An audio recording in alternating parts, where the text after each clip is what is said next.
বিসমিল্লাহির রহমানির রহিম। প্রিয় শিক্ষার্থীবৃন্দ, আশা করি তোমরা ভালো আছো।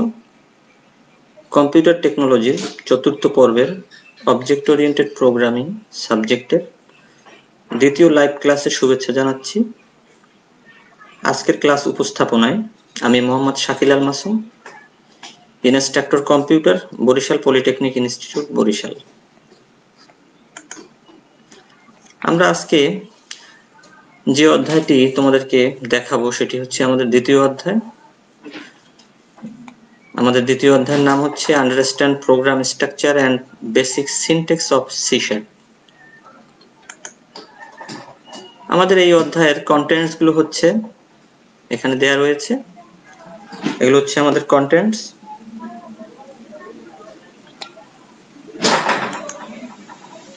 Learning outcome.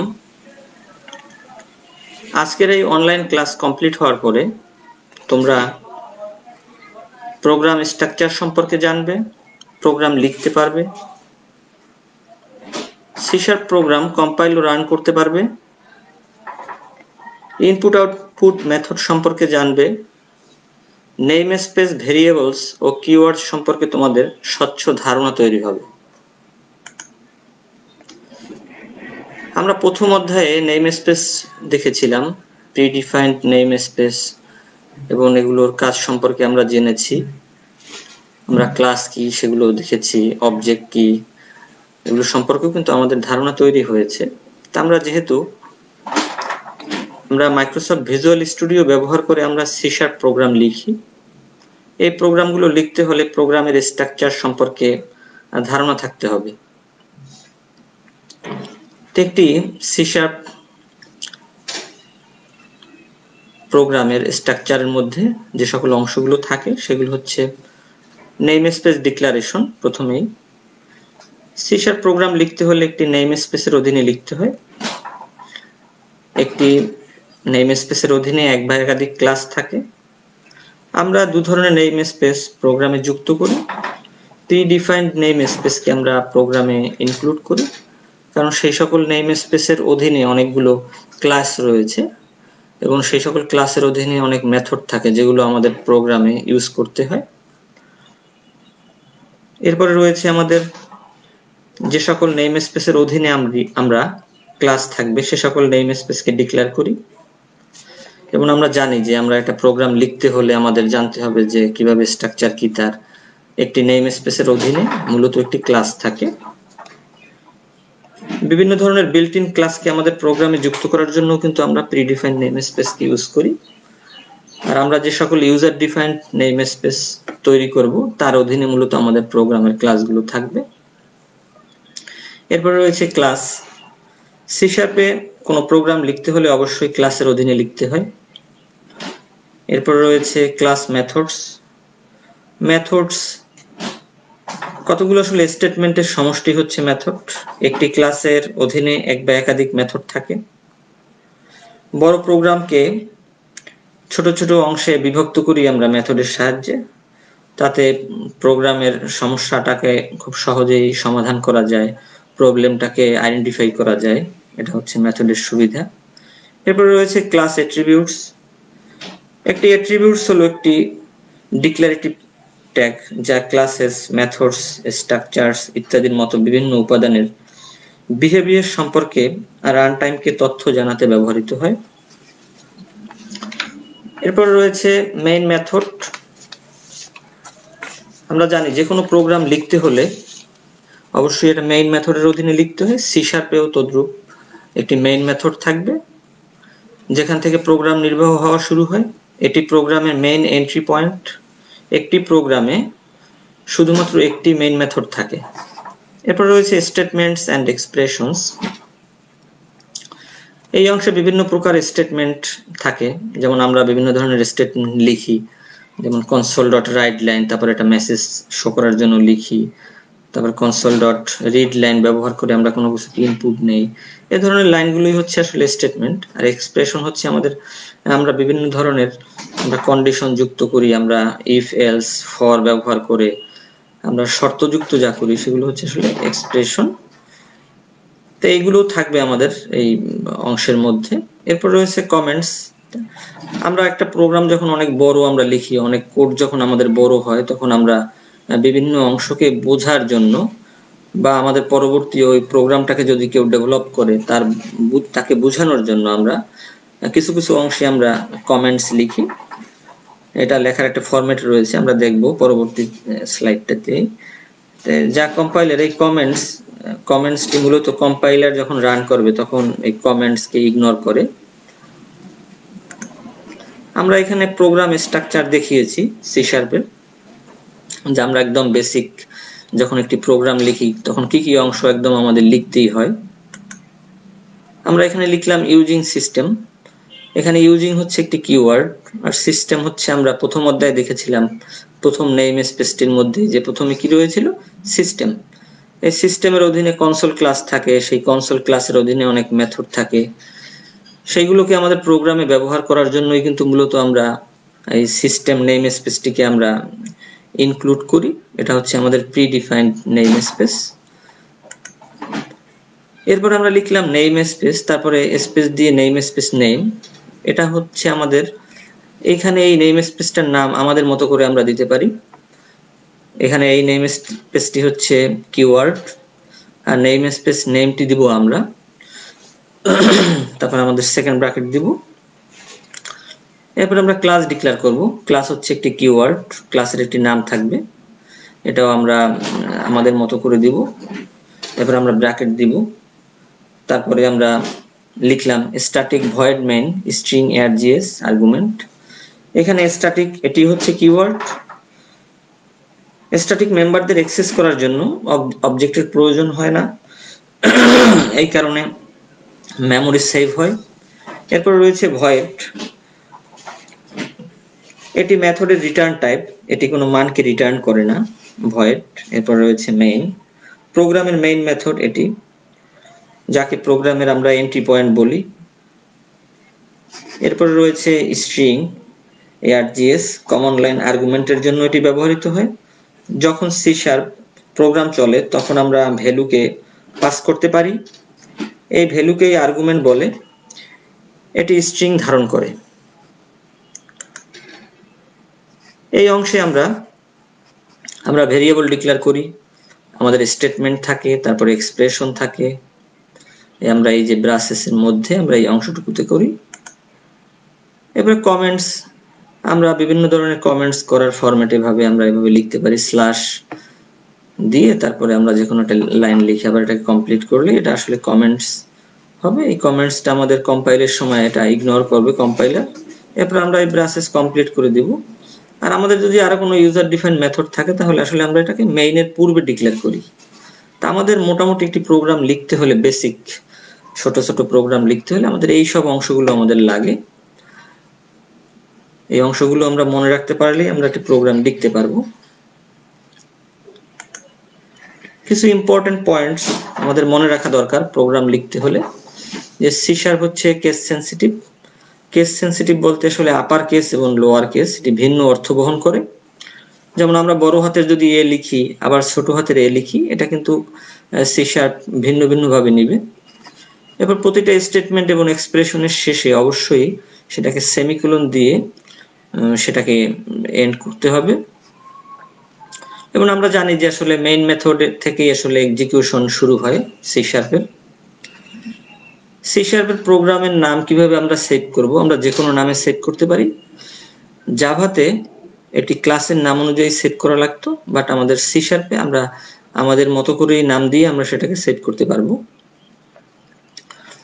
আমরা যে কোনো নাম দিলে, যেমন আমরা যদি নাম দিই টেস্ট বা স্যাম্পল, সেক্ষেত্রে আমরা টেস্ট ডট সিএস, এই সি শার্প প্রোগ্রামের এক্সটেনশন হবে, আর ডট সিএস যে কোনো নাম, তারপরে হবে ডট সিএস।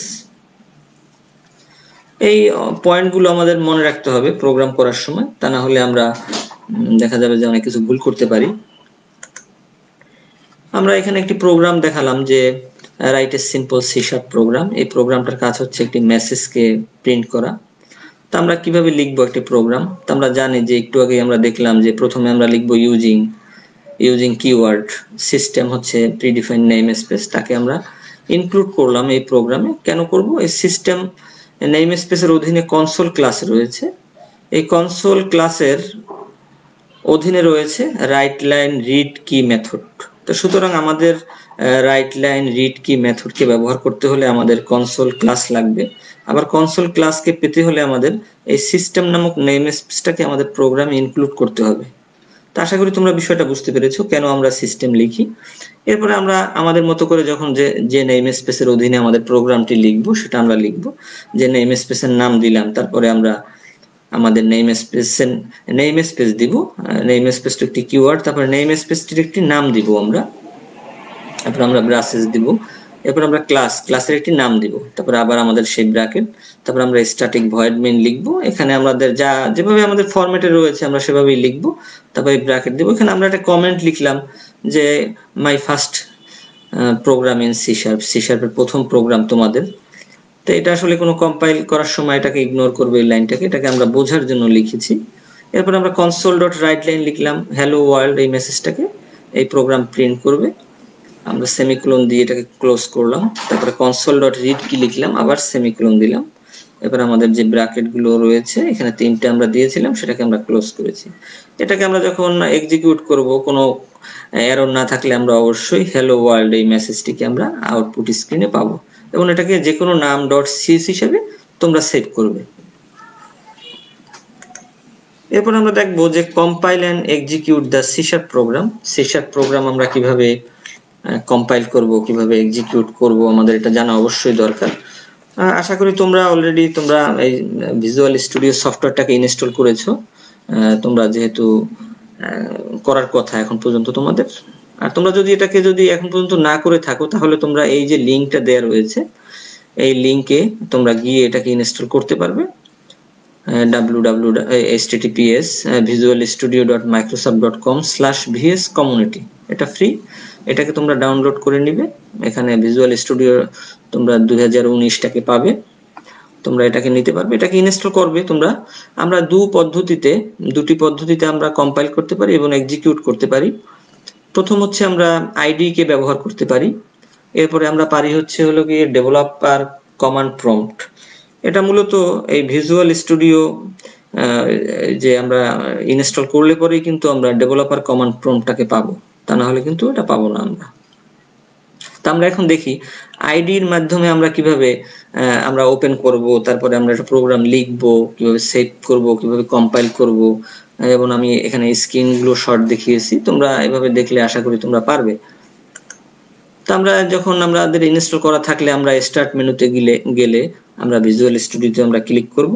ক্লিক করলেই আমাদের এরকম একটা উইন্ডো চলে আসবে।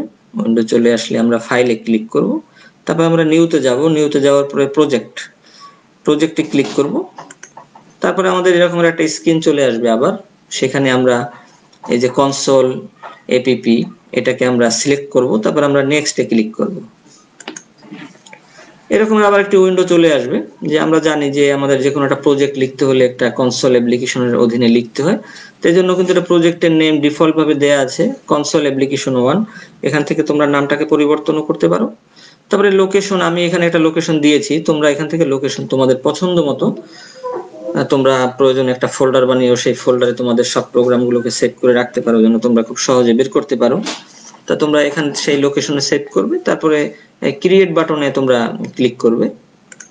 তো ক্লিক করলে পরে এরকম একটা আবার উইন্ডো চলে আসবে। তো এখানে ডিফল্ট এটাকে ওপেন করলে পরে এরকম কিন্তু একটা সব কোডগুলো কিন্তু অটোমেটিক্যালি লেখা রয়েছে, আমরা কোনো কিছুই লিখলাম না। তারপরে আমরা এটাকে যখন আমরা কোনো এরর আছে কিনা দেখবো, রান করব, তারপরে আমরা ডিবাগে ক্লিক করব। এই ডিবাগে ক্লিক করার পরে এই যে স্টার্ট ডিবাগিং এখানে আমরা ক্লিক করব। আমরা অথবা F5 প্রেসও করতে পারি। যদি আমাদের কোনো এরর না থাকে তাহলে আমরা আউটপুট পাবো। এই হচ্ছে আমাদের আউটপুট, এই যে কালো স্ক্রিনটা, ব্যাকগ্রাউন্ড এটা না, এইটা হচ্ছে আমাদের যে আমরা হ্যালো ওয়ার্ল্ড এটাকে আমরা পেয়েছি।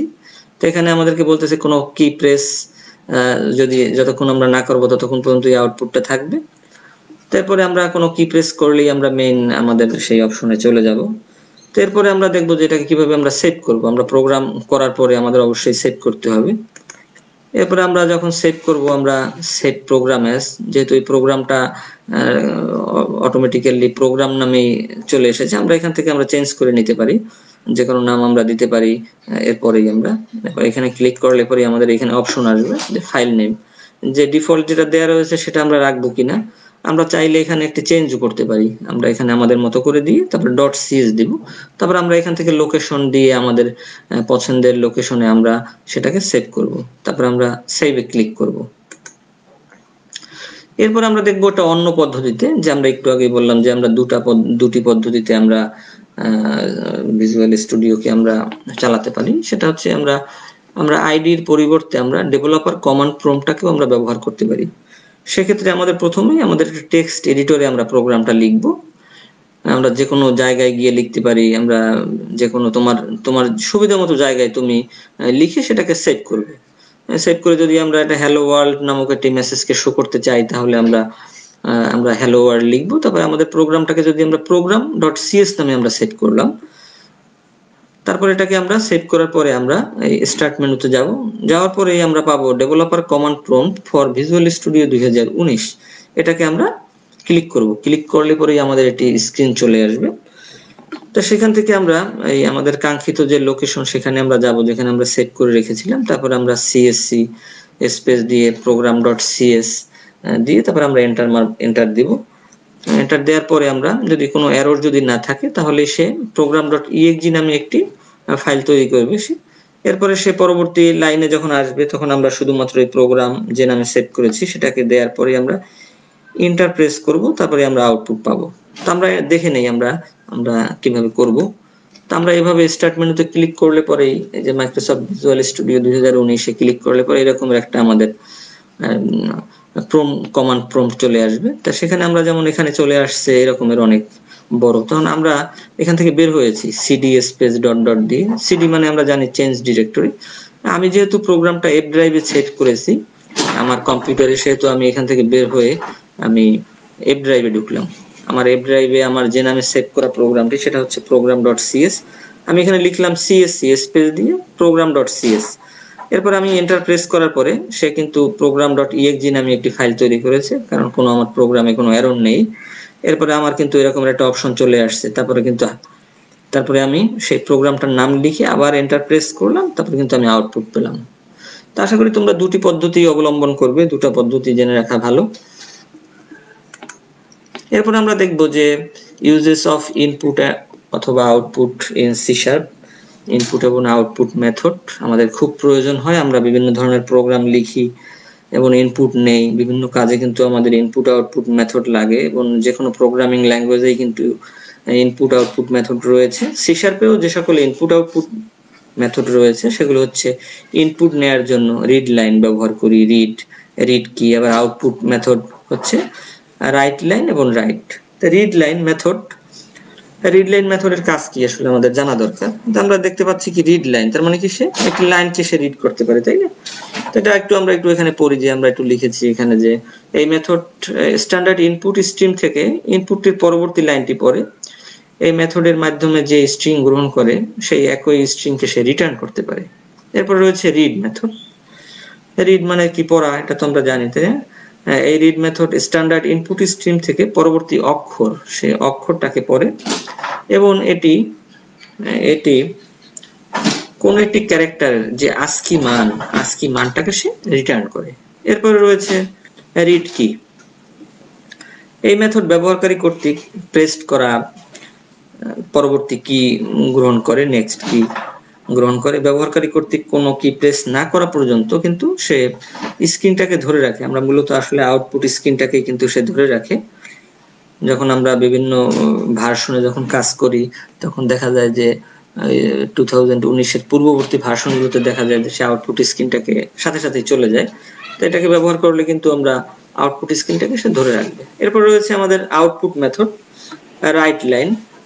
এই মেথড স্ট্রিং প্রিন্ট করে এবং পাশাপাশি পরবর্তী লাইনের শুরুতে চলে যায়। এরপর রয়েছে আমাদের রাইট। এই মেথডকে সরবরাহকৃত যে স্ট্রিং একই সাথে একই লাইনে সে প্রিন্ট করে। এবং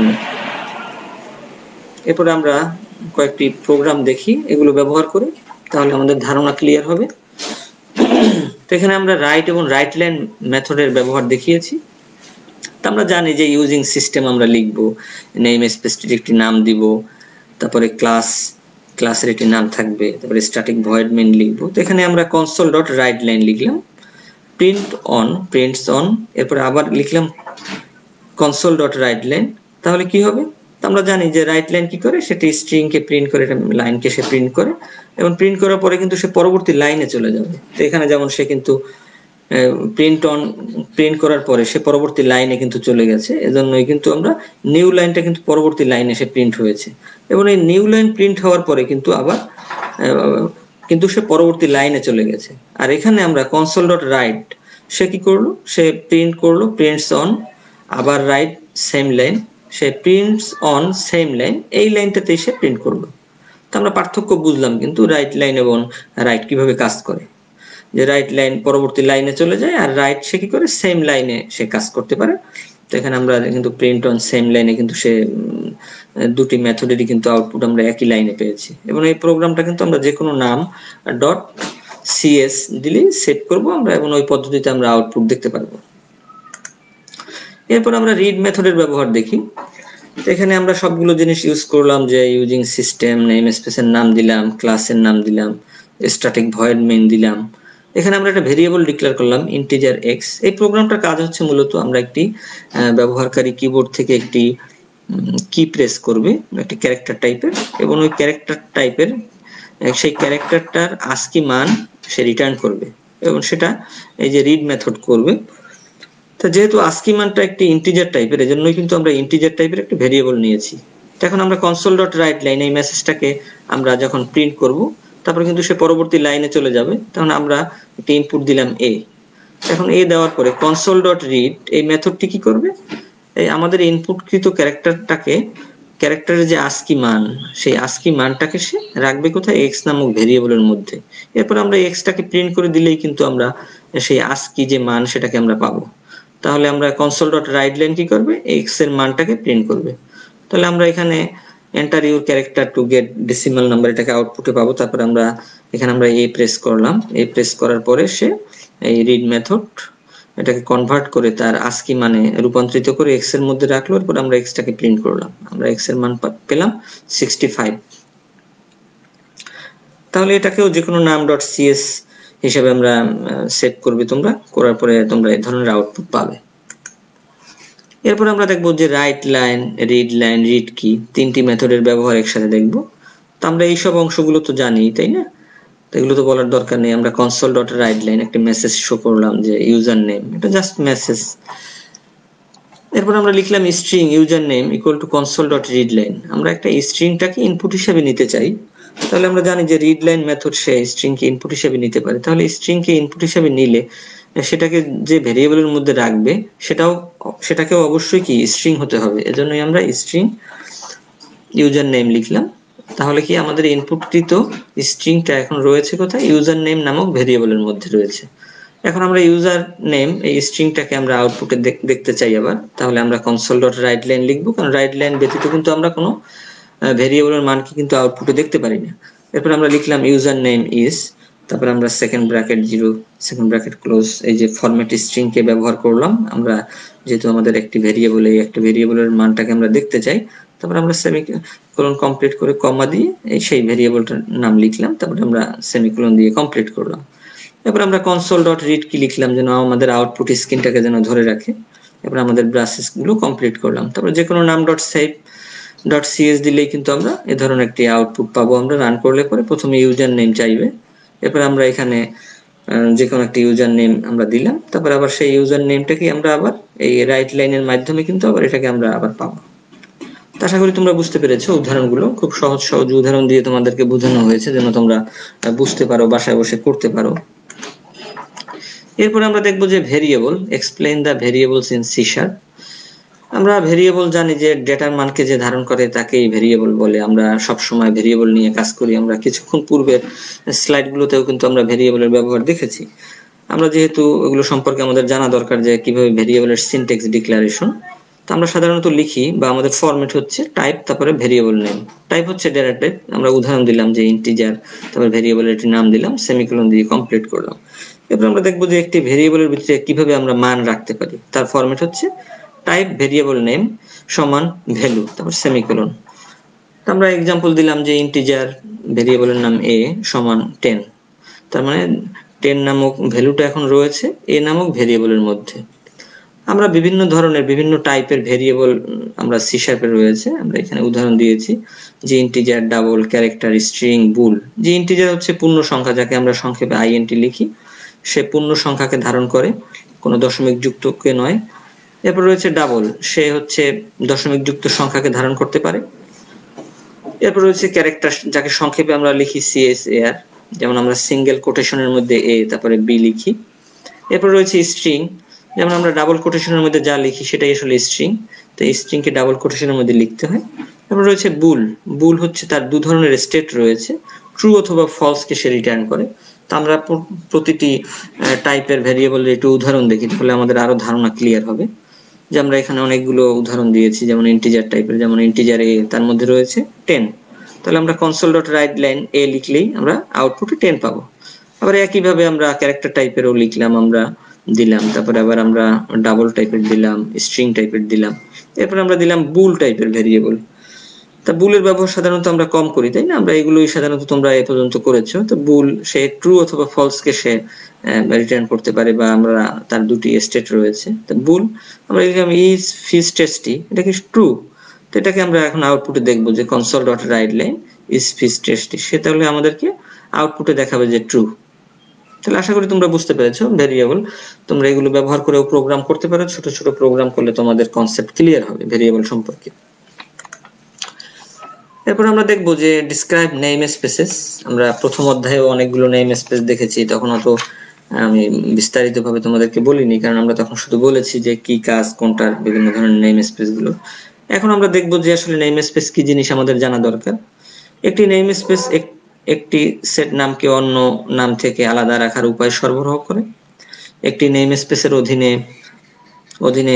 অধীনের ক্লাস নেম যেন অন্য নেম স্পেসের অধীনে একই নামের ক্লাস নামের সাথে কনফ্লিক্ট না করে, সেই বিষয়টিকে ব্যবস্থাপনা করে মূলত নেম স্পেস। তো নেম স্পেস যখন আমরা ব্যবহার করেছি কিছুক্ষণ আগে, তারপরে আমরা আরো দেখবো যে কিভাবে আমরা ইউজার ডিফাইন্ড নেম স্পেস তৈরি করতে পারি। তো নেম স্পেসের অনেকগুলো মেম্বার্স রয়েছে, name space, nested name space, মানে অনেকগুলো নেম স্পেস আমরা ইউজ করতে পারি। ক্লাসেস রয়েছে, ইন্টারফেসেস রয়েছে, স্ট্রাকচারস রয়েছে, ডেলিগেটস রয়েছে। আমরা কিভাবে একটি নেম স্পেস ইউজার ডিফাইন্ড আমরা তৈরি করতে পারি, আমরা একটু আগে প্রোগ্রামগুলোতেও দেখেছি যে যেকোনো একটা প্রোগ্রাম আমরা একটা নেম স্পেসের অধীনে রেখে আমরা তৈরি করি। তো আমরা এখানে আবার একটু দেখি তার সিনট্যাক্স। নেম স্পেস, এটি তো একটি কিওয়ার্ড, আর নেম স্পেসের একটি নাম দিব, তারপরে ব্রাসেস দিব, ব্র্যাকেটটা দিয়ে তারপরে আমাদের এখানে কোড থাকবে, তারপরে আমাদের এটা কমপ্লিট করব। তো আমরা একটা এক্সাম্পল দিলাম যে আমরা ইউজিং সিস্টেম সবসময় লিখবো, তারপর নেম স্পেসের একটি নাম হবে, নেম স্পেসের অধীনে একটি ক্লাস থাকবে, তার নাম হচ্ছে মাই ক্লাস। মাই ক্লাসের অধীনে একটি মেথড রয়েছে মাই মেথডের অধীনে একটি স্টেটমেন্ট রয়েছে, একটি মেসেজকে প্রিন্ট করতে পারবে, তারপর ব্রাসেস দিয়ে কমপ্লিট করব। তো এখানে আমরা দেখলাম যে আসলে আমাদের মাই নেম স্পেস হচ্ছে আমাদের নেম স্পেসের নাম, আমাদের মাই ক্লাস হচ্ছে ক্লাসের নাম, তারপর মাই মেথড হচ্ছে আমাদের মেথডের নাম। আমরা দেখবো accessing members of namespace in C sharp এবং অবজেক্ট ডিক্লারেশন, খুবই গুরুত্বপূর্ণ আমাদের জানতে হবে কিভাবে আমরা ডট অপারেটরের সাহায্যে আমরা যে নেম স্পেসের মেম্বারকে আমরা অ্যাক্সেস করতে পারবো। এটা হচ্ছে এই format, name space name dot member name. আমরা কিভাবে একটি অবজেক্ট তৈরি করব একটি ক্লাসের, আমাদের জানা দরকার, এটা আমাদের লাগবে। নেম স্পেসের নাম দিব, আমাদের নেম স্পেসের নাম হচ্ছে মাই নেম স্পেস, আমাদের ক্লাসের নাম হচ্ছে ডট দিয়ে মাই ক্লাস। এখানে ওবি হচ্ছে অবজেক্ট ইকুয়াল টু নিউ লিখলাম আমরা, এটাই হচ্ছে ফরম্যাট, এভাবে আমাদের লিখতে হবে। এরপর আমরা স্পেস দিয়ে my name space dot my class, তারপর ব্র্যাকেট দিয়ে সেমিকোলন দেব। তো এই বিষয়গুলো একটু আমাদের মনে রাখতে হবে, ধারণা থাকতে হবে কিভাবে অবজেক্ট আমরা ডিক্লেয়ার করি, কিভাবে ক্লাসের অবজেক্ট ক্রিয়েট করতে হয়। আমরা এখানে একটি নেম স্পেসের মাধ্যমে আমরা একটি প্রোগ্রাম করেছি, যে আমরা এখানে লিখলাম ইউজিং সিস্টেম। এরপর আমরা একটা ইউজিং ফার্স্ট, ইউজিং সেকেন্ড, তার মানে আমরা দুটি ইউজার ডিফাইন আমরা নেম স্পেস তৈরি করেছি আমরা এখানে, যে ইউজিং ফার্স্ট, এই জন্য এটাকে আমরা ইনক্লুড করেছি আমাদের প্রোগ্রামে। তারপরে আবার সেকেন্ড যে নেম স্পেস তাকেও আমরা ইনক্লুড করেছি। তাহলে প্রথমে আমরা নেম স্পেস লিখবো, তারপরে আমাদের নেম স্পেসের নাম, তারপরে সেকেন্ড ব্র্যাকেট দিলাম আমরা, তারপর পাবলিক ক্লাস, আমাদের ক্লাসের নাম, তার অধীনে আমাদের একটি মেথড রয়েছে এবং মেথডের অধীনে আমরা একটি স্টেটমেন্ট লিখেছি হ্যালো নেম স্পেস, এই লাইনটি সে প্রিন্ট করবে। এখানে কিন্তু মেইন মেথড কিন্তু নেই, সে কিন্তু রান করতে কিন্তু নিজে নিজে কিন্তু পারবে না, অবশ্যই তার রান করতে হলে মেইন মেথড লাগবে। তারপরে ব্র্যাকেট গুলো দিয়ে আমরা কমপ্লিট করলাম। এরপর আবার আমরা দ্বিতীয় নেম স্পেস আমরা আবার লিখলাম, তার অধীনে আবার একটি ক্লাস দিলাম যে ওয়েলকাম। ওয়েলকাম ক্লাসের অধীনে আমরা মেথড লিখলাম সে ওয়েলকাম, তার অধীনে একটি স্টেটমেন্ট রয়েছে ওয়েলকাম নেম স্পেস। তো এখানে আবার সেই ব্রাসেস গুলো আমরা কমপ্লিট করলাম। এরপর আবার আমাদের যে মেইন মেথডটি যে নেম স্পেসের অধীনে, তার নাম লিখলাম টেস্ট অ্যাপ্লিকেশন, তার অধীনে যে ক্লাসটি রয়েছে টেস্ট নেম স্পেস, তারপরে আমরা মেইন মেথড লিখলাম। এরপর আমরা অবজেক্ট ক্রিয়েট করব। ফার্স্ট এই হচ্ছে সেই আমাদের first name space, dot hello হচ্ছে আমাদের হচ্ছে ক্লাস, তার অবজেক্ট হচ্ছে h1 equal to new first dot hello, তারপর ব্র্যাকেট দিলাম।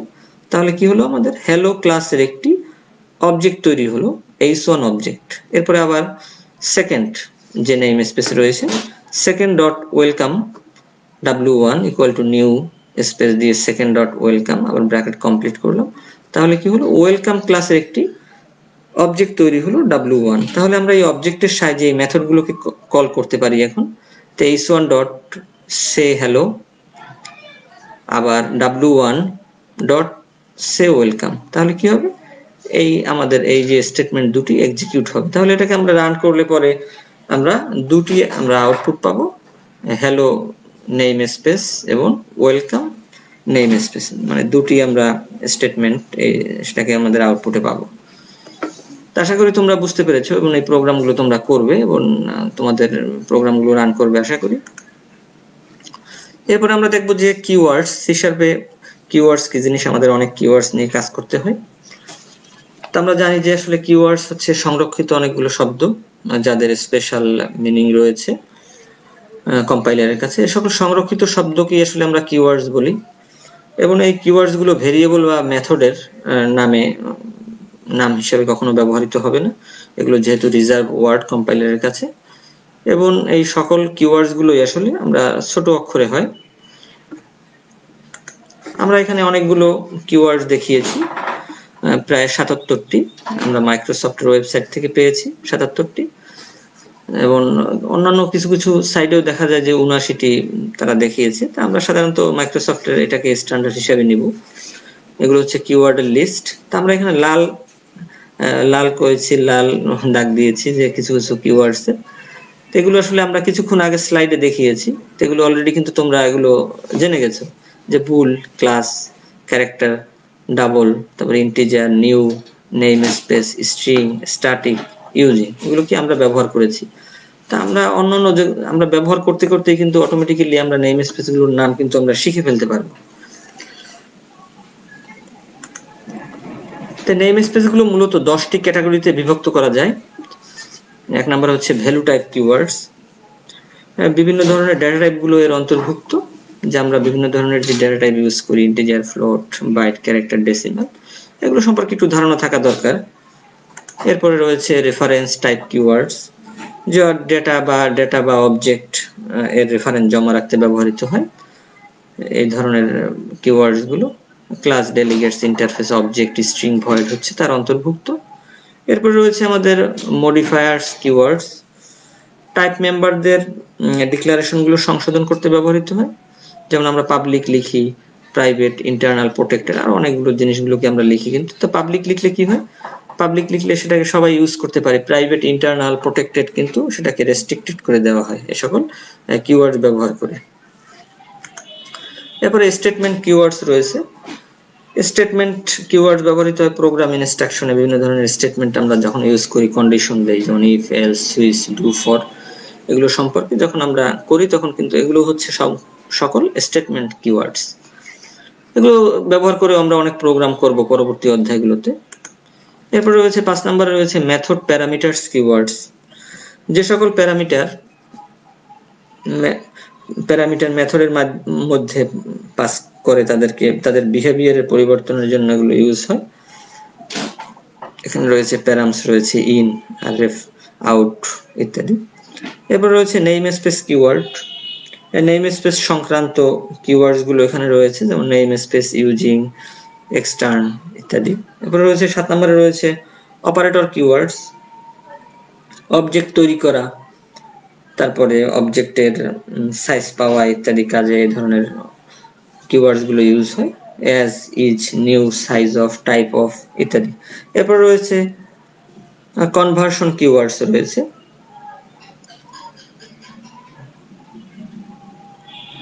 কনভার্সন কিওয়ার্ডস রয়েছে যে টাইপ কনভার্সনের জন্য কিন্তু এগুলো ইউজ করা হয়, যার মধ্যে রয়েছে এক্সপ্লিসিট, ইমপ্লিসিট অপারেটর ইত্যাদি। এরপর রয়েছে অ্যাক্সেস কিওয়ার্ডস, একটি ক্লাসের ক্লাস বা ইনস্ট্যান্স এর অ্যাক্সেস ও রেফারেন্সিং এ এগুলো ইউজ হয়, যেমন বেস, দিস। এরপর রয়েছে লিটারাল কিওয়ার্ডস, লিটারাল বা কনস্ট্যান্ট হিসেবে লিটারাল কিওয়ার্ডস ইউজ হয়, যেমন ইউজ, ডিফল্ট এগুলো। এরপর রয়েছে